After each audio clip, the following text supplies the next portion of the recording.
All right, good evening, everybody. Welcome to Football Focus Weekly, the radio show. We are sponsored by MEP Collective for all your food consulting needs. We are actually sponsored by Mise en Place Collective. I said that wrong last week, and I said I wasn't going to say it wrong again, but I did.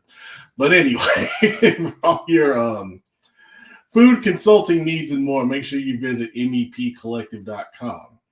We're also sponsored by our own CFI Spring Showcase, which is coming up Saturday, May 18th at West Mecklenburg High School. Make sure you go to charlottefootballinsiders.com and get registered. The price is $99. It was $79 for the early bird, and we had a good number of people take advantage of that, but it is now $99. We released the flyer of schools that have been committing to attend. And I believe we're over 25 schools now that are going to be attending the spring showcase. So if you have ambitions of playing college football, and especially if your recruiting is not where you think it should be, you need to be at this showcase, plain and simple. Make sure, once again, go visit charlottefootballinsiders.com and get signed up. If you have questions, send me a message. We are running a special for teams, 5 players, $250. That's $50 a player.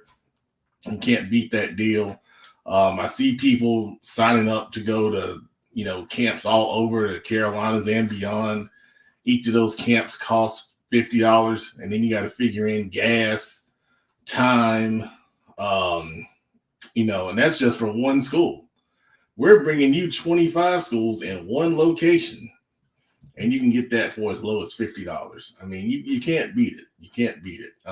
When we say things sell out, the Winter Showcase last year had over, my goodness, almost 300 kids. And it is sold out. And there were people that still wanted to get in. So I'm telling you, sign up when you can, because once the word gets out, they're going to flood, the signups. And we try to keep it within reason, so everyone can have a good experience. But anyway, let's see. Oh, we got a guy that hadn't been on the show in a while. I didn't know he came in. I just looked up. The former engine. I guess I'll call you former engine, because you make cameos now, and I didn't even know you were coming on. I was able to make it happen tonight, man. This show's important. The most influential prep football show in the Southeast. And we got to keep doing it. It's funny, there was a guy on Twitter who shouted us out about the show. And, it's crazy. Well, sometimes I don't realize, and I've said this before, but I don't realize who watches the show, number one, and then how many people it reaches. And, it's kind of crazy sometimes, but like I told you before, you're a big part of that. So we're glad to have you make a special guest appearance. Appreciate you, man. Also, we got Coach Tatum back with us after a couple weeks off. What's going on, guys? Appreciate you having me back. It's been spring break was good. Went on a cruise, had a little vacation, so back at it. Ready to get back to a little bit of spring ball coming up. So awesome. Good stuff. Well, if you guys don't know that you're tuning in, of course, Kent McClamrock is the head coach at Rocky River High School. And then Coach Tatum is, you said, offense coordinator, right? Yes, sir. Offensive coordinator. Where are you at now, Coach? At Walkertown High School, right outside of Winston-Salem. Walkertown High School. There it is.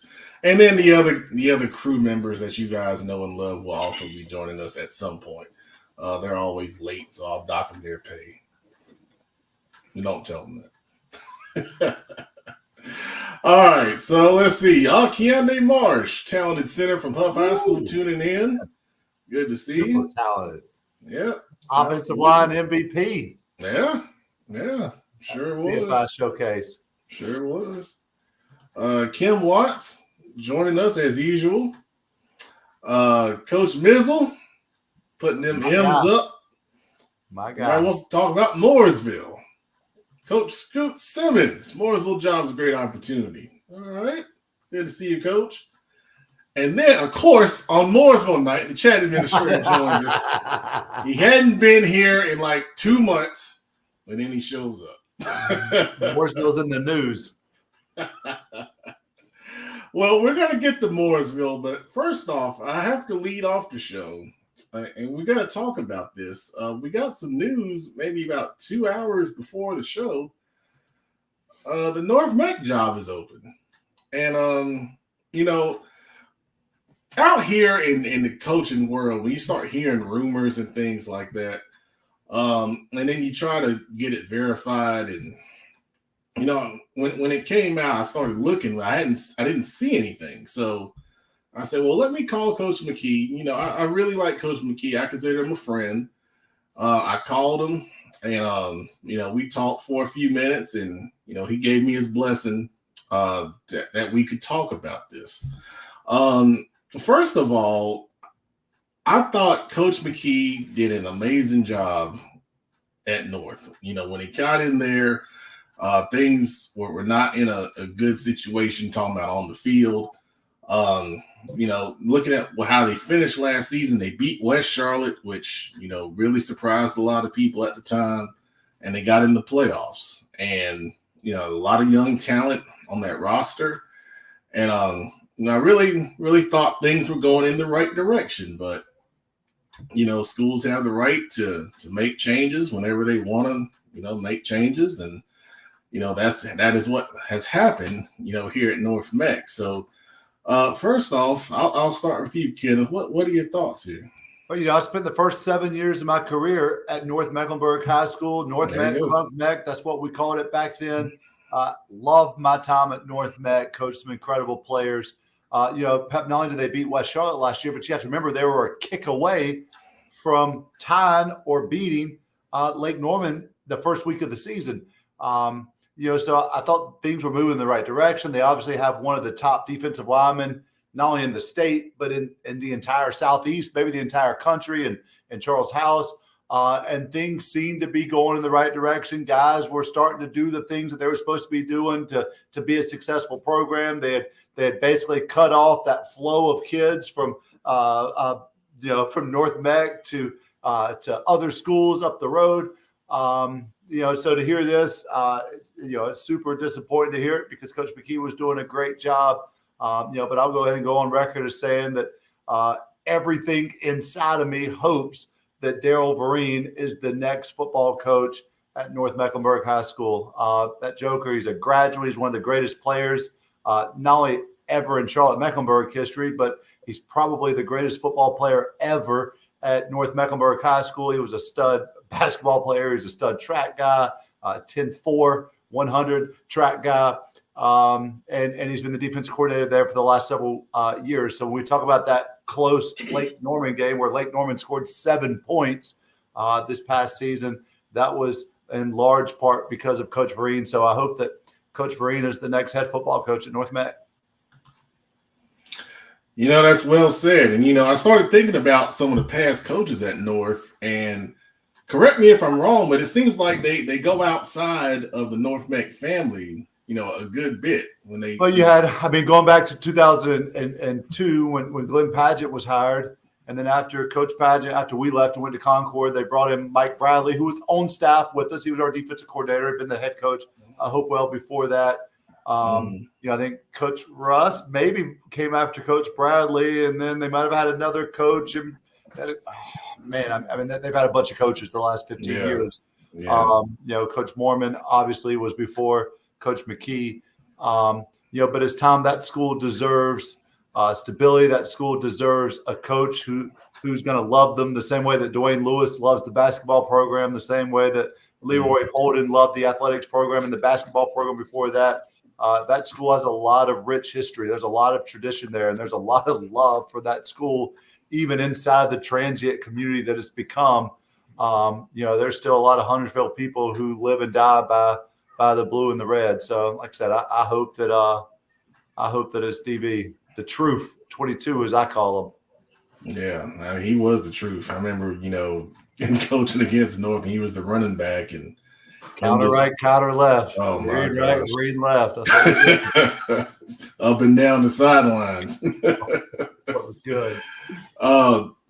Coach Doug, Robert Washington from Mountain Island, good to see you. What's going on, y'all? Oh, you're talking about this breaking news of North Met being open. Before I go to you, let's go to Coach Tatum. You got any thoughts on this? Kind of echoing some things that Coach Clamlock said. Especially going into this season, through 7-on-7 in the summer, or whatever that's worth. But you always heard, hey, this North Met school is going to be this team this year is going to be really good. And then, taking Lake Norman to the edge, and then, ups and downs, and then beating West Charlotte. So they had promise, but at the bottom line is they're playing in one of the best conferences in the whole state of North Carolina. So, I mean, it's going to be a tough job to coach in Charlotte or the region down there anyway. So, but like y'all said, it's, looked like they were going to be the next change of North Mech and kind of get it going. But, you never want anybody to lose a job. Always being coaches, you feel for those guys. So, but yeah, that was kind of shocking. We kind of talked about before we got on the air, Pep, just how late guys are either resigning or getting fired or let go or however you want to call it. It's crazy. World we are right now before spring ball, getting into April, stuff like that. So it's an unfortunate timing for him, but I'm sure he'll land on his feet. North Mech they'll be fine. That's well said, Coach. And like you alluded to, yeah, it is surprising to see these changes happening so late. We're getting ready to, I'm getting ready to go cover spring practices, and you guys are getting ready to start spring practice here in a couple of weeks. And that, I mean, I've been on both sides of it. Being let go. Actually, I'll tell you this story, but I got we at Harding got let go in June one time, which is insane. But April is bad enough as it is. Coach Dub, what are your thoughts here? Man, I think Coach Tatum and Kenny, they spoke the gospel on this. First, let's start off with Coach McKee, stand-up guy, coached with him in the Queen City Bowl. Got a chance to really meet him and really get to know him and coach beside him. Great guy, passionate, knowledgeable. So I know that's a big loss, but I agree with Kenny. I think Coach Vereen is the best hire for that school. He's a guy that, how I feel about guys that come from programs. He comes from North Mech. He's a legend. Like you said, probably one of the best prospects football-wise that's ever come out that school. Stand-up guy in the community. And Coach Vereen has just done it the right way. He's worked his way up. He's an assistant coach. He didn't just jump on the scene. He worked his way up and did it the right way. And I think he's the right man for that job. All right, well said. Well said. So we'll see where it goes. From what I understand, it'll be posted sometime this week, I guess. So once you see it, if you're watching this show and you might be interested, you can throw your hat in the ring there. But even if I'm pulling against you, do you have North Mech on the schedule? No, I'm just pulling for my guy. Oh, okay. I got you. Well, yeah. I mean, we've dealt with Coach Vereen on several different occasions. He's always been professional and working the CFI Spring Showcase. Yeah, that too. So, I always love seeing alums get those kind of opportunities. When everything lines up. So hopefully, that's something that's able to work out. But yeah, surprising to hear that news, to say the least. All right, so let's jump to let's talk about Garinger.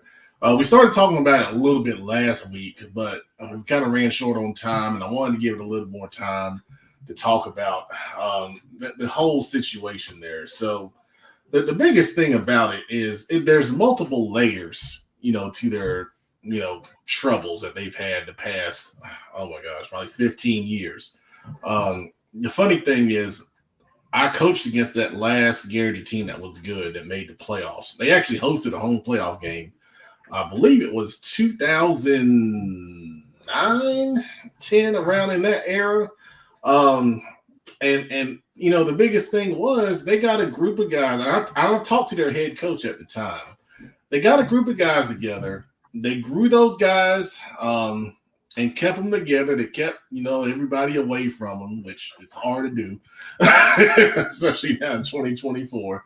But they kept those guys together. They got into a good system. They ran kind of like a shotgun wing T system, and they had a strong defense. Matter of fact, they had a defensive end that I believe he was a preferred walk-on at Carolina.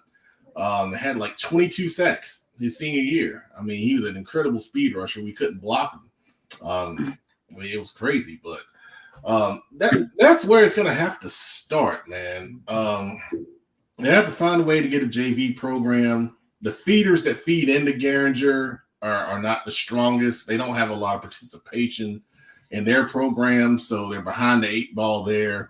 And then the school choice, football players are not choosing to go to Garinger out of middle school. I mean, plain and simple. So thinking about that, if you were in that situation, what is the first thing you're going to do? Whoever wants to go first. I'll go first. All right. The first thing I'll do, like I said last week, I will start off 2-year commitment to JV. Start off at JV and then start building relationships with the feeder programs. Starting to go to the feeder programs, start talking to the kids, start walking those hallways of those middle school programs, start getting those guys excited about playing football. Start building relationship with community and area youth coaches that that's coaching some of those kids that might be shying away from your feeder program, because those youth coaches are going to be able to help you and identify who's the talented kids that might be in your feeder programs that's leaving before they get to high school, not even making it to Garinger.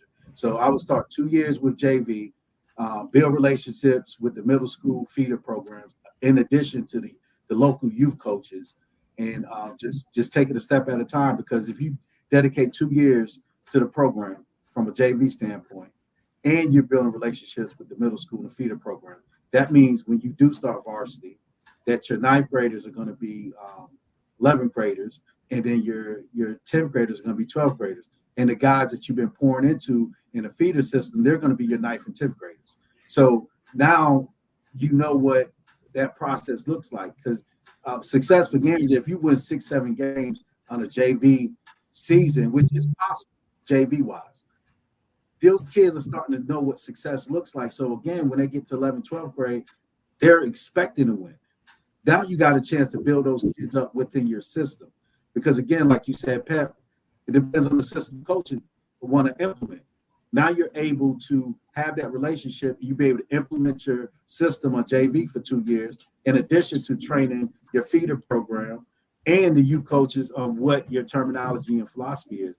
And also, don't be afraid. I mean, you might have to go out on a limb. Give some of those youth coaches and middle school coaches an opportunity to join your staff that knows these kids that they're coaching in youth ball and they're coaching in middle school. But something has to be done. I don't think is a job that one man can fix. It's going to take a community, and whatever person gets that job is going to have to embrace that community outside of Garinger walls, because obviously you've seen it's not getting done inside the building. You can't look for the answer to be inside the building. The answer is within the community, the feeder programs, and the youth coaches. Yeah, that's well said. And I was going to say, because I was going to try to take it on, myself as well, that would be one of the things that, you try to align yourself with people that have success in youth football in the community. Because to your point, this is Charlotte. And I mean, if players want to play somewhere, they find a way to go and play somewhere. I mean, let's just be honest about that. I'm glad Coach Billups is here because he said this about the 2-year JV thing. That will have to take a buy-in from multiple, sources. I don't know if there's a way besides having that buy-in to just, play JV, because you get into scheduling issues and all those kind of different things if you don't have, a varsity team. So, someone's going to have to come with a real, it's almost like being a CEO. Like it's more about what's off the field than what's on the field.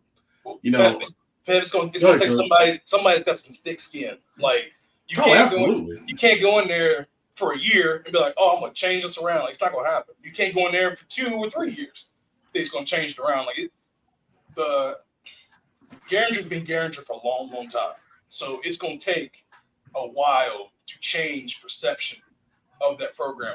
And I'm not saying this is gonna happen or should happen, but maybe even a rebrand of the school. Maybe it stays Garinger, but change the logo, change colors, change something, like start fresh, like the Seahawks did. Like they went up, they changed their uniforms, and they went all in. Russell Wilson got there and they changed some things, right? Like change the look, trying to make it look like something different. So maybe you can try to get some buy-in, like Coach Dub was saying. Once you get those kids, the 2 years of JV, hey, now this is the new Garinger, whatever you want to call it, I don't care. But maybe you can get some buy-in, and the coach is there, and he's selling his vision and his standard, or whatever you want to say, and then you keep Garinger people around it, that community, and then when at the end of the day, who's all around? Just Garinger people, and we don't care about the outside noise. But like everybody's thinking, they've been bad for a long time. It's not going to take 1 year of one guy going in there with a good idea. Like, that's not going to change anything. Like, it's got to be a methodical process and take a lot of patience. You can't worry about the outside noise of people from Charlotte being like, "Oh man, y'all suck." Like, okay, yeah. Right. And if we do this the wrong way, we're still going to suck. So we got to do this in a certain way. And the rebrand thing kind of was in my head, but at the end of the day, the new ADM, they're going to have almost 2,300 kids. So dropping down a classification ain't gonna be a thing, because they're still the 26th biggest school in North Carolina. So Wow. they can't drop down classification. So you better start from scratch. And like Coach Dub said, you better grow them kids up from feeder programs and play JV and do it the right way. Wow. You gonna put in for it, Coach? No, I live in so. I thought some good ideas right there. Shoot. Ken, if you want to speak on anything about this? No, I mean, you guys have said it already. The two S's that school needs. They need support, and they need stability. They need support from the community. They need support from the administration. They need support from the schoolhouse. They need support from downtown. They need support from the state. But they also need stability. They need stability of coaches. They need stability of players. They need stability. I mean, so many things that program has lacked for such a long time. Pep, you're right. It was 2010. They were 7-5. They played Hopewell in the playoffs that year. Yeah. But just to get back to Nikisha, we beat them 55-10 in 1998. So,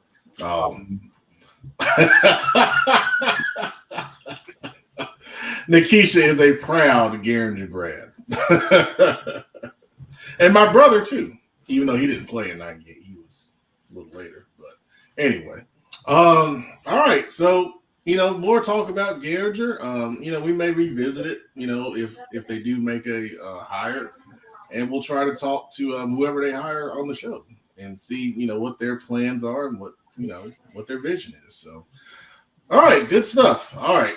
When we come back here on Football Focus Weekly here on WDRB Media, we're going to talk about another coaching opening. That is Mooresville. I think that's why everybody's on right now. Waiting for us to talk about Mooresville. So we'll be right back here on Football Focus Weekly on WDRB Media. All right, we're back. If you haven't watched us before, we are filming or recording, I should say, a radio show. We are a nationally syndicated radio show now. And this is what you're watching. So we record it, and then it plays every Thursday on 3 p.m. on WDRB Media. There are ways to listen in to that live show if you would like. I'll share those once again on Twitter. I hadn't shared that in a little while, so I'll be sure to do that. But anyway, now we're going to talk about the Mooresville High School head coaching opening. This was my goodness. What are you laughing at? Nikisha. Oh, comment. Okay. Well, I see it now. All right. But anyway, so Mooresville, Coach Nixon has moved on, really moving up. Really, he became the Rowan County athletic director. Congratulations to him. I think it's a great move for him and his family and career growth. But now, Mooresville, a very good program, is without a head coach. So first of all, let's do it like we did with Garinger. Or North Beck, I should say. Let's get your thoughts. Coach Dub, what you got to say about Mooresville? One word, Coach McKee. Coach McKee. All right, that was good. No, well, Pep, the thing is, people overthink the process of the hire. Even the fans get excited. Sometimes administration, when that man is right there in front of you, alum, right? So he knows what it is. He took a North Mech team and beat West Charlotte. He knows how to coach. I've coached beside the guy. He knows his stuff. Most importantly, he knows that community because he's from that community. So just hire Coach McKee and be done with it. All right. Well said. Coach Tatum. Man, that Mooresville job's hot, and everybody knows that. So, like, what Coach Nixon did is incredible. Outside of his first year there, where he lost like 5 conference games, whatever, he's lost like 1 conference game in like 2 years, 3 years, whatever it is. Like, it's been like a really good run. So Mooresville people they are what they are. So, I'm sure they're all commenting right now. So they're passionate and they want a winner, right? And so they're going to need somebody to go in there. I'm sure they're going to want a flashy name and, somebody come in. They just need the right person. And whoever that is, I don't know. Like Coach Dub said, hey, if they need to get Coach McKee in there, hey, do it. But that is a shocker. Like when it happened, I was really random because I know Coach Nixon a little bit. Him and my former head coach, Nigel Pearson, they're good buddies, and I've talked to him a little bit. So, good for him moving up. So, whoever takes that job, good luck to him because, that's some of the biggest expectations in the state right there. So, hey, Pep, I'm going to say one more name. This is going to be my dark horse. And Kenny, you know what I'm about to say. Coach Trotter, Pine Lake Prep. Okay. Coach Dub. Look at what Trotter's done with Second. Coach Trotter. And you find some way to get him in the building. That guy can coach. I have to deal with this dude year in and year out. You're just tired of his sandbagging. This dude has made me lose so much sleep. And that's my brother. I love him, man. But this dude, he knows his football, man. Trotter is a coach that no one's really like your 4A programs. They might not know a lot about him because they don't have to coach against him. But the ones that know, the coaches that's in the community that coach against him, they know he's a supreme. From schematically, game planning. The dude knows his stuff. I can call him right now, and he's going to start running off plays or running off. Building his program, but he's done more with less. Think about if he had the keys to that Mooresville miracle. You might be talking about a state championship. And I'm calling it right now. Coach Trotter. I think that brings up a lot of really good points.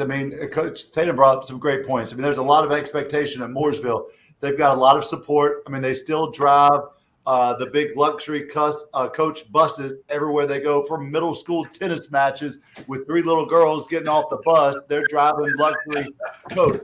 I've heard some of these stories from buddies who coach there from, hey, we need $200,000 25 years ago to build a press box, and 2 weeks later they got the money, to coaches showing up, and the day that they're hired, they got an entire locker filled with hoodies and hats and pants and shoes and socks and underwear and towels and everything else. Whatever you need at Mooresville, they're going to make it happen because that community loves that program. The kids are playing amazing right now. Cal said it, there's 2-time defending back-to-back. We saw the pictures back in the fall time where the 2 middle schools packed out Joe Pop Stadium for their middle school championship. They're as good as they've ever been. I don't think Mooresville's ever won a state championship, but they're as good as they've ever been right now. And I think even though it's April the 10th, it's super late in the game and spring ball is getting ready to start up. I think you're going to see a lot of big name coaches apply for that job, coaches who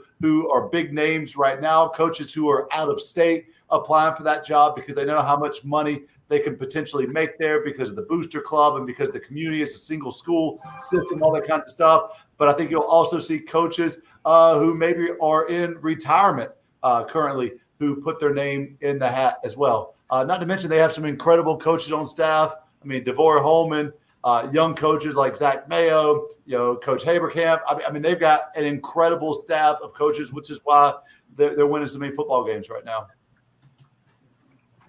Well said, man. Well said. Producer, welcome to the show. Brandon Black, former Harding defensive end extraordinaire. Extraordinaire. I like that, man. I'm going to have to work that in somewhere. Extraordinaire, man. I like that. I'm glad to be here. Just, another long day at the factory, but, we got it done, and here I am. The factory is the office, by the way. Thank you for clarifying. But just on the Mooresville thing, man, just whoever steps in there, just big shoes to fill. Very tradition-rich environment, very proud community. They rally behind their team. They're just one of those teams whether they're good or bad, the support is there. They're always going to have the community backing them. There's not fair weather fans, so that's going to generate a lot of expectations. So, like Coach said, they just need to find the right guy. Because not everyone's built for that to step into it's different when you're, coaching at, a place with a lot of different schools like Charlotte. This is a whole community that really rallies behind that team. And, some coaches are probably built for that and some aren't, and that's okay. Or maybe they're not yet. So it's going to take the right guy to step into that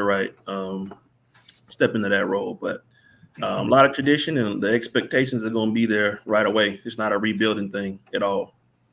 They got to maintain, not build. I'll just put it out there really quick, Pep, just for Nikisha's sake. In 1997, we spanked Mooresville at their place, 42-28. And I ain't saying that a touchdown score isn't on the show from that game, but I'll just say he had a pretty good game. He also had a concussion that knocked his butt out at halftime. But very specific for a game from 27 years ago, man. I like that, man. That's very specific. Big win for us, man. I like it.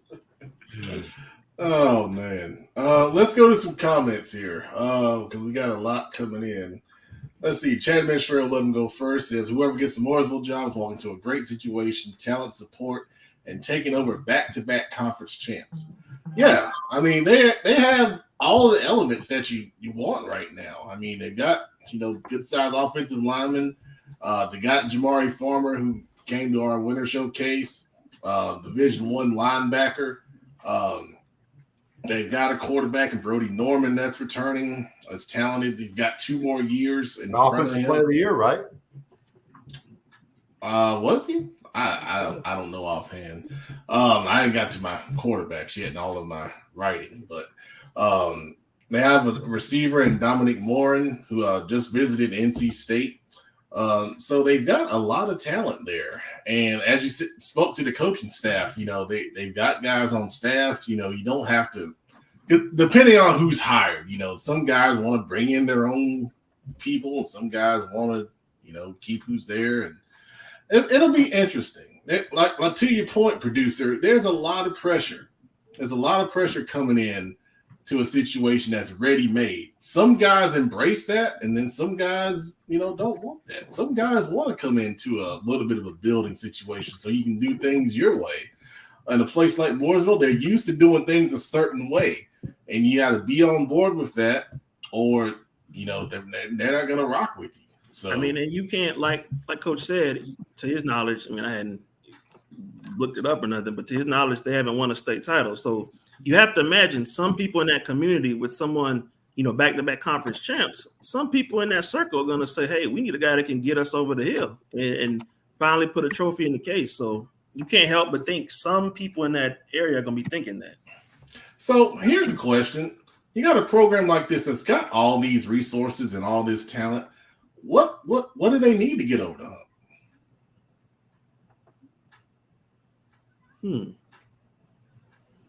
Sometimes it's the right situation in the tournament.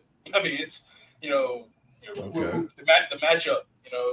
Somebody gets upset here or somebody prevails over here, and the pathway to the championship is different levels. So that's just off the top of my head. But and I'm just and not to change the subject, I'm gonna bring it right back. But look out for somebody in that conference applying for that job. But anyway, but okay. the thing is, like, it's a great job. So I mean, sometimes the pressure just is too much for some people. I mean, maybe on the kids, maybe on the community. I don't know. So, but everything's there for the taking.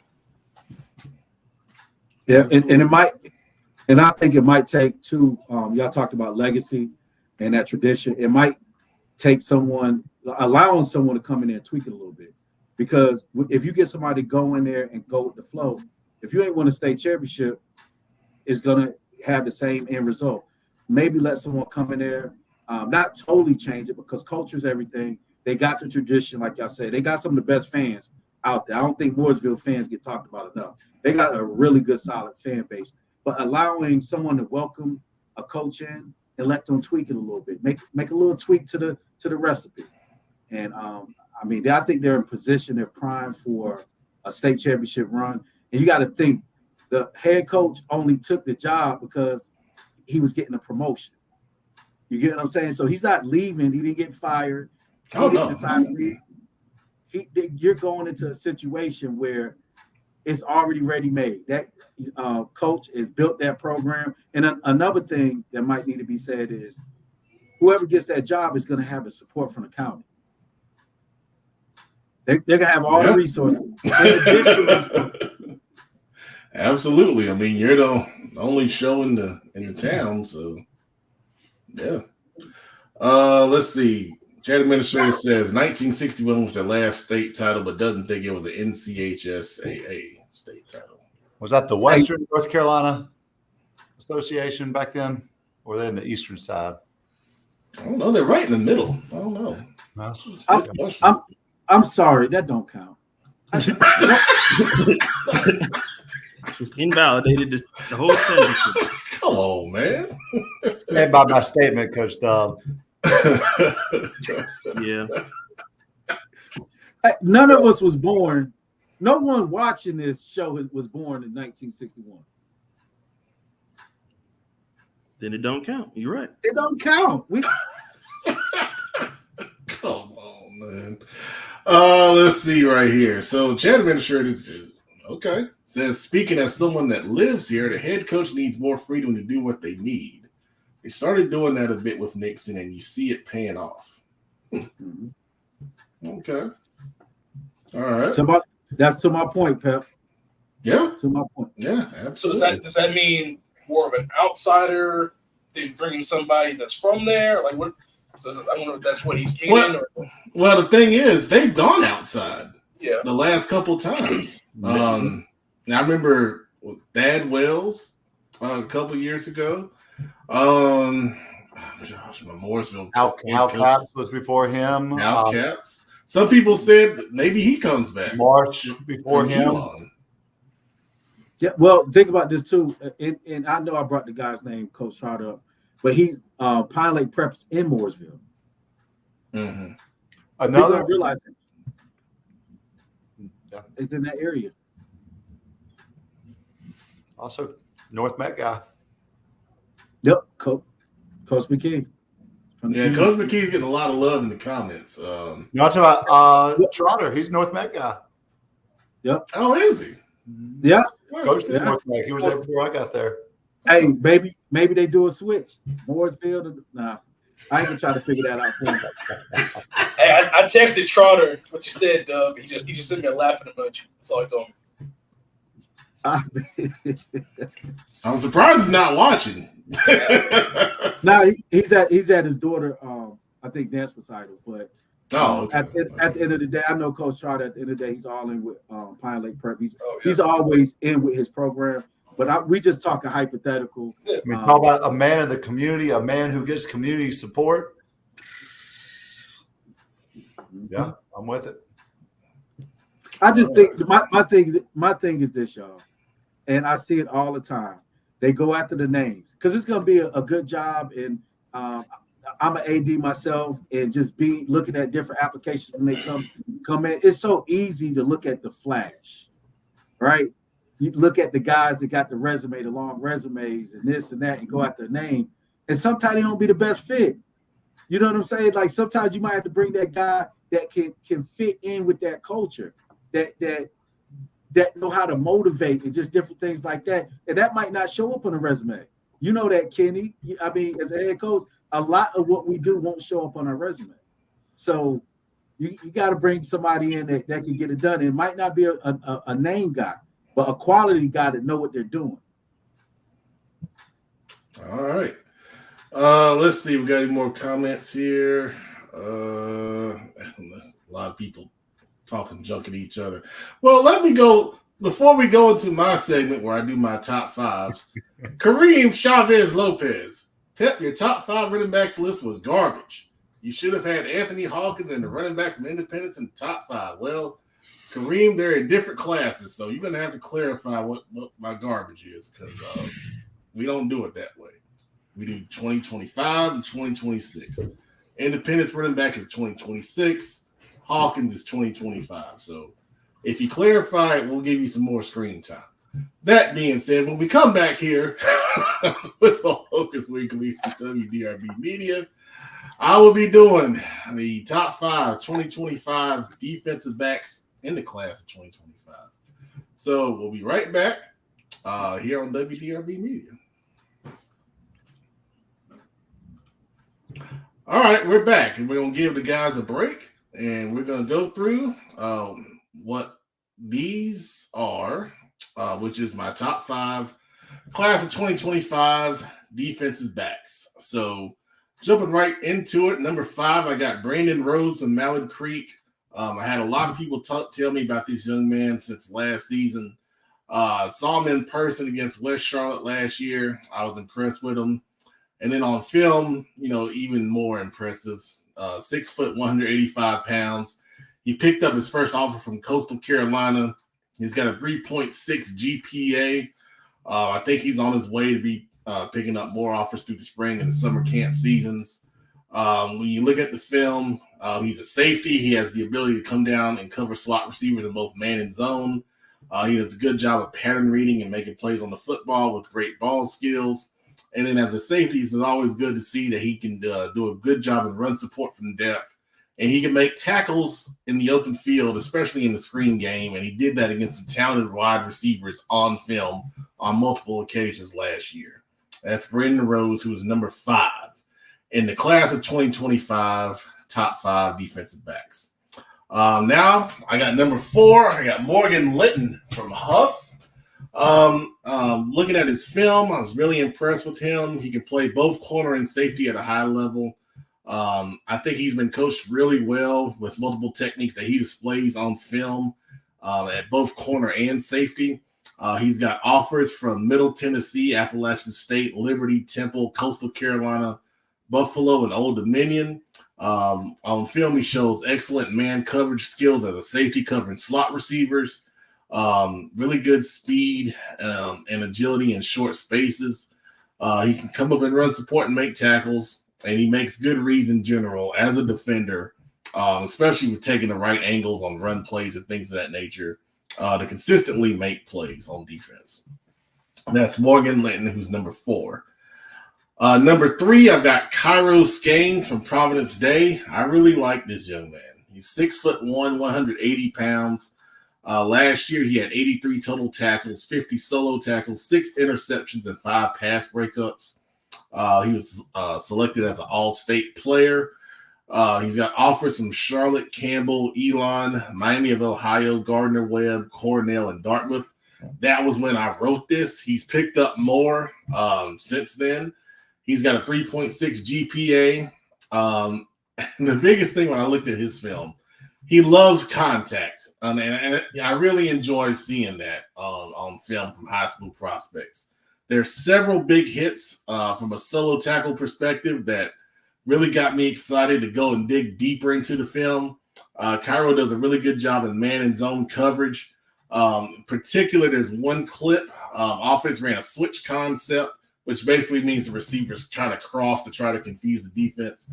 And Cairo didn't panic. He played his assigned zone, and he picked up an interception in the end zone. I'm excited to see him in person for sure. And then at number 2, this is the top 5 class of 2025 defensive back rankings for the Charlotte metro area. Reggie Rainier Jr. from Huff. I had a guy who's really good at this high school football stuff. Last season, he told me about Reggie in the middle of the season and said he was going to be a really, really great defensive back in this area. And he was right. He was right. Reggie's 5'11", 170 pounds. He's got offers from Appalachian State, Elon, Old Dominion, James Madison, Charlotte, and Liberty. Reggie really excels in off-man coverage. He's left on an island a lot. And the coaching staff obviously trusts him. I saw it multiple times on this film when he was on an island. Reggie explodes out of his break on the football, on any in or out breaking routes, and results in multiple pass breakups. He has a highlight where he wins a jump ball and makes an impressive interception on the sideline. Also, as a corner, he comes up and run support well, has multiple solo tackles in the run game. And it's obvious that he's a highly recruited young man and does a really great job. All right, at number 1, in the class of 2025 defensive back rankings for Charlotte Metro, we got Braxton Winston III at Providence Day. Braxton recently committed to Wake Forest. He has some other offers on the table from Power 5 schools. I think Wake Forest is getting a really special, talented young man. He's 6'1", 175 pounds. Braxton excels in man coverage, both press and off-man techniques. He also does a good job in coming up and run support. I've seen him live before. He impressed me in person. Really looking at his highlight film, it gave me some new perspectives on what he can do. He plays off blocks well and makes tackles in space in the run game. He's got really strong ball skills and breaking up passes and one-on-one coverage. And with his height and his athletic ability, he can compete with wide receivers for jump balls in those one-on-one situations. So I think Wake Forest really got a really good player here. And now some other guys to watch for in this upcoming season. Caleb Hill from Weddington. He makes big plays in the big moments. Most notably, 2 interceptions against Dutch Fork, who, of course, was the South Carolina State champions. Caleb can play both man and zone cornerback. Gene Neely from Hunter Huss. I don't know why this young man doesn't have offers. It is crazy to me. He's a great athlete, and you look at him on film. At safety, he had 132 total tackles. He has the production. He's got the intelligence from a GPA standpoint. You need to offer Gene Neely, plain and simple. Elijah Barber from Myers Park. He was our defensive back MVP at the Winter Showcase. I've seen him at prep red zone camps, play very well. He's impressive every time I see him, whether it's even in game situations. When I saw him against Archie Kell last year, he's a great man coverage corner who is not afraid. He has the right mentality as a defensive back. And that's another one who should be getting some offers. Bryce Lofton from Independence. He's an intelligent player, also steps up in the big moments. He was the defensive back who had the big interception to seal the win for Independence last year in the playoffs against Butler. When you take a look at his film, he can read route concepts well in man or zone. He had also a couple big plays in the Independence win over Hickory Ridge last year that we were at. He's really, really good player. And then Nasor Ashanafi from Mallard Creek. If you think back to week 1, he was the corner who had the 2 pick sixes against Independence. He's picked up an offer from Lenore Ryan. On the next level, I think he projects as a slot corner. Obviously, you saw that Independence highlight against Mallard Creek last year. He's got quick twitch reflexes, and he flat out excels in man coverage. So some really good DBs in the class of 2025. And it'll be, really fun to see those guys progress as they go forward here in their senior year. Coach Dub wants to add something to DB, so we'll let him go before we finish up the show here. What you got, man? Coach, look, Gene Neely from Hunter Huss. I'm glad you highlighted that kid. That kid's been ripping up the 707. They went down and I think they beat a Cam Newton team or something in the tournament. But that's a kid, man. You talking about football IQ, and that's what you need at that position because he could also play other positions. But that kid's phenomenal, man. Gaston County stand up, and I just think we just get slept on at Gaston County. But he's one of the best players, best athletes in Gaston County, and he's been that way for years. He's no surprise to people in this area. We know that kid can play. But also, I want to add in Josh Moses, Mount Allen Chalk. Josh Moses. Josh is coming to the camp. If we might have track regional, so I don't know if he's gonna make it, but if it falls in the right time, he'll be there. But Josh is a thumper, man. He could play corner, he could play the nickel, he could play safety, he could play all over the field. He's a thumper. So definitely want to highlight a few Gaston County kids, but Josh and Gene is just definitely some of the top DBs in this area. Well said. Well said. I see the comments. I see the Neelys are watching, so appreciate you guys on the show. And I'll cut that up and send it to you so you can post that on your social medias and get these college coaches' attention. Wake them up a little bit. Thanks, Coach. All right. All right. So when we come back here on WDRB Media, we're going to finish up the show talking about an interesting topic. Where is it? I don't even know that I put it on there. Well, anyway, we'll talk about it. Having a terrible organizational night. Anyway, female coaches and coaching men's sports. There's been some talk about some female coaches possibly coaching men's basketball teams. So we'll talk about that to finish up the show here on WDRB Media Football Focus Weekly, the radio show. All right, we're back, and we'll bring the crew back, and we'll finish up the show talking about an interesting topic. The guy that wanted to talk about it's not here, so but we're going to talk about it anyway. What do you guys think? And we're talking about the Charlotte Hornets. Charlotte Hornets have interest in talking to the Sacramento Kings G League coach, Lindsey Harding. She was G League Coach of the Year. She formerly played at Duke. And they want to interview her for the head coaching job. So first of all, is that a good idea? And then second of all, can women coach professional men's sports? Absolutely, because don't men coach professional women's sports? So, I mean, it's crazy that we're having this conversation. Not that we bringing it up on this show because it needs to be addressed, but I think that it's 2024. You hire the best. You make the best hire. You don't make a hire because he's a man or a woman or no matter their gender, race, or whatever. You make the best hire for the position. And obviously, the men ain't been getting it done for the Hornets, right? So why? hey, bring in the best fit that's going to get it done. I mean, you look at the assistant coach at the San Antonio Spurs that came up under Pop. These women are putting in a lot of work in the game. And matter of fact, they're more tactical, they're more strategic. And we might not want to admit it, but women are smarter than us. So they're gonna think through the game. They're gonna do what they need to do. So I think it's an absolutely great hire. Hopefully it ain't for media attention or just some stuff to do, and they're really serious about bringing her on and giving her a true opportunity to fill that position. Okay. Anybody else got some thoughts on that? Well, I will say this next. So it's also rumored that the Hornets are interested in talking to Dawn Staley, who just won the NCAA Women's Championship with South Carolina Gamecocks, who have also just lost 3 games in the last 3 years. So Dawn Staley, she also played for the Charlotte Sting. So there's a little history there, but not from a coaching perspective. But thoughts on Dawn Staley coaching the Hornets?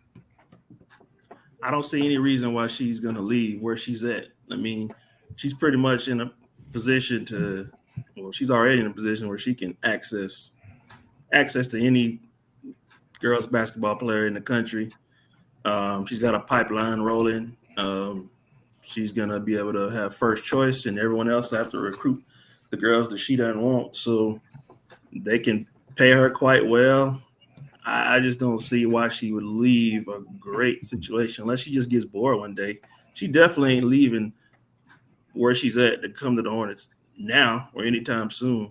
I'd be shocked unless there's a boatload of money involved. But I don't see her leaving right now. But the coach, I agree with what Coach Dub said. Men coach women's sports. If a woman knows her basketball and knows her X's and O's, give her a shot. I don't see why there should be any reason why it should be restricted. It should have already happened right now, really. I think if we're being honest. Pep, I'm for any coach who can make LaMelo wear ankle braces and make the rest of the team play defense and keep all those soft injuries, soft muscle, soft tissue injuries that we keep having every single year. I'm for that coach. Don't get me started on that. You see, I got them on right now. And actually winning by 2. Believe that's a miracle. I've been a season ticket holder for the Hornets for several years, and I don't care who it is. They can get Alf to come down and coach the alien, the Hornets from Melmac. The alien from the 80s. I'm cool with that. That flew over a lot of people's head, man. Right. You at least 35. You probably didn't get that one. You didn't get that one. Wow. But it's been a struggle, man. Here's the thing. Steve Clifford, the guy who stepped down, I like him as a person. He is the all-time franchise leader in wins. And he's probably at least 100 games under 500. Pep, if you could name half of the head coaches the Hornets have had, not even the Bobcats, the Hornets, you'd be a heck of a fan. Oh, we'll start at Dick Harder, Gene Littles, Alan Bristow, Dave Callens, Paul Silas. Hornets. Who is it? About half, man. I think you there. Clifford. Now, you don't want the Bobcats, guys, do you? No.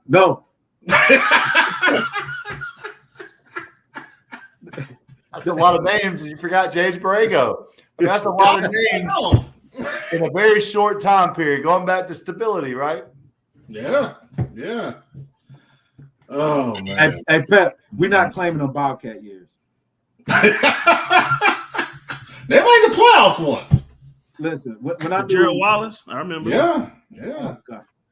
But Adam Morrison, we drafted Adam Morrison. Now I don't want to go down this rabbit hole. Yeah, it's been a sad history, man. It's been a sad history. Coach Tatum, are you a Hornets fan? I'm not a Hornets fan. I grew up. I'm a Lakers fan. I grew up a Shaq and Kobe guy. RIP 24. God, really? Another Laker fan in the building is always welcome. I will say this. I'm a Lakers fan, but I've never Morrow can attest to this. I've never been a Hornets hater. Unlike some people who we associate with who like to hate on hometown teams. I've never hated on the Hornets. I used to have season tickets. We used to sit beside each other in the season tickets in the Hornets. So I've always been a Hornets supporter. I would love for them to hang a banner one day.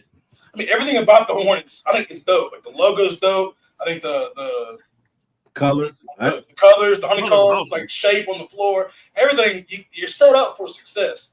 It's just keeping players and having stability, like Ken said. It's just got to get going in the right direction. But not the Wasp logo. That thing's awful. Bring back Hugo and stay with Hugo. Yep, Hugo's the way to go. And I like to see them old school uniforms that had a little pinstripes in them. I'm talking the old school. Oh man, the teal. We got to get back. The Larry Johnsons. The Larry Johnsons, yes sir. But not the Mint City ones, because those things are awful too.